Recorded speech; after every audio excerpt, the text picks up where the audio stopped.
It's getting ahead of themselves? Morning, Axel. I think it's definitely the case that markets are getting slightly ahead of themselves, really. That size of the move yesterday exacerbated by low summer volumes. I think just a sign that investors are still very nervous about the tapering and how that's going to play out towards the end of the year. But I still there's plenty of discussion left, I think, on this particular element. So this is not the start of another rout?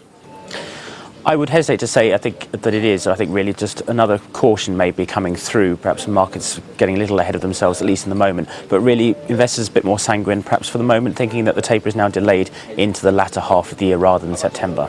Are you more surprised by the fallback in the equity markets? Clearly, the sell-off in treasuries and the exodus we're seeing from Japan and China is understandable, but the equity market sell-off seems to me to be a little bit more surprising here.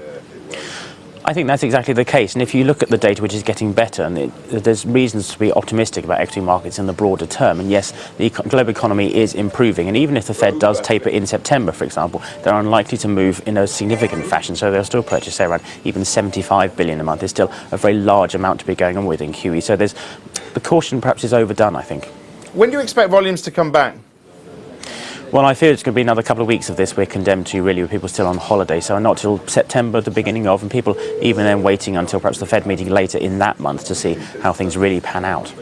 Eurozone inflation today, in the context, of course, of better data. What are your expectations, and have we perhaps once again overblown the positive news out of the Eurozone?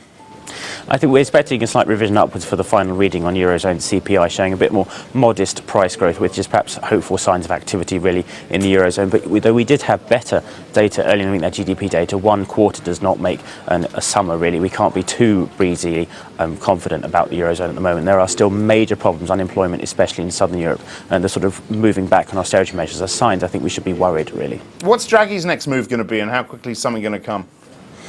Or is it just going to be rhetoric?